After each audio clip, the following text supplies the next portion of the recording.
Assalamualaikum warahmatullahi wabarakatuh. Perkenalkan, nama saya Rizky Juliawan dengan NIM Q1A123065. Saya merupakan mahasiswa dari program studi Ilmu dan Teknologi Pangan Fakultas Pertanian Universitas Aluleo. Pada video kali ini, saya ingin menjelaskan secara singkat tentang apa itu kapang. Kapang merupakan fungi multiseluler yang mempunyai filamen dan pertumbuhannya pada substrat mudah dilihat karena penampakannya yang berserabut seperti kapas. Kapang terdiri dari suatu talus yang tersusun dari filamen bercabang yang disebut hifa. Kumpulan dari hifa inilah yang membentuk suatu jalinan yang disebut miselium. Baik, berikut ialah sifat fisiologi kapang. Pertama, ada kebutuhan air.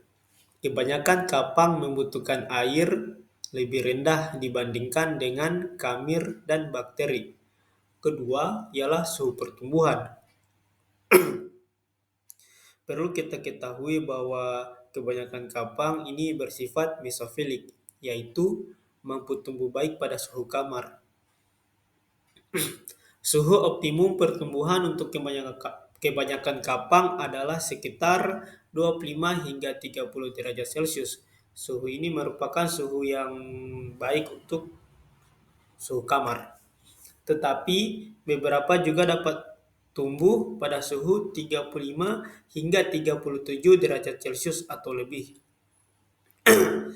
Beberapa kapang juga bersifat psikotrofik, yakni dapat tumbuh baik pada suhu lemari es, dan beberapa bahkan masih dapat tumbuh pada suhu di bawah suhu pembekuan, seperti minus 5 sampai minus 10 derajat Celcius.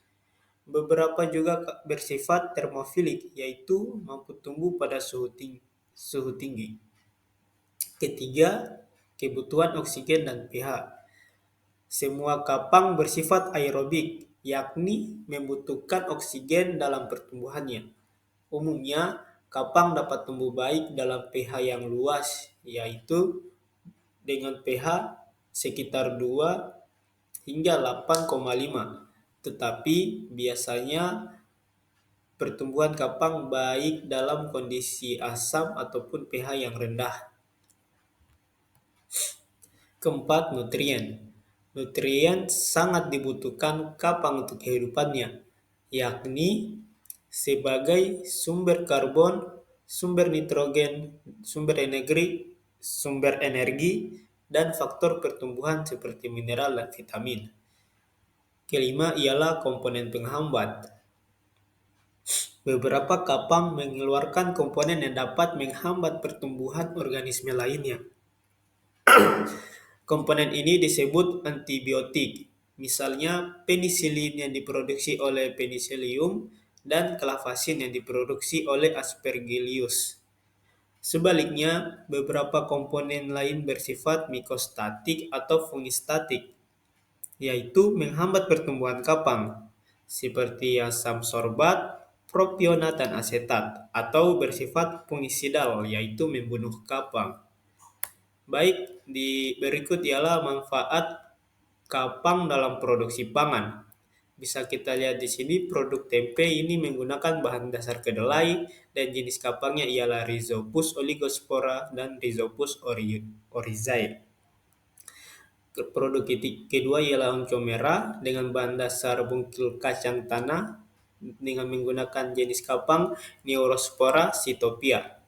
Terakhir ialah keju biru dengan bahan dasar susu dan jenis kapang yang digunakan adalah Penicillium roqueforti. Baik, terakhir ialah jenis-jenis kapang. Dapat kita lihat pertama adalah Rhizopus oligospora atau kapang yang digunakan pada produk tempe. Kedua, Neurospora cytopia, jenis kapang yang digunakan untuk oncom merah. Ketiga ialah Aspergillus oryzae.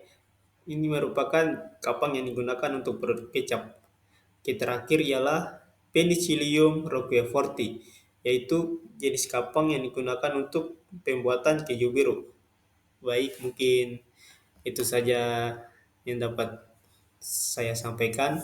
Akhir kata, wabillahi taufik walhidayah. Wassalamualaikum warahmatullahi wabarakatuh.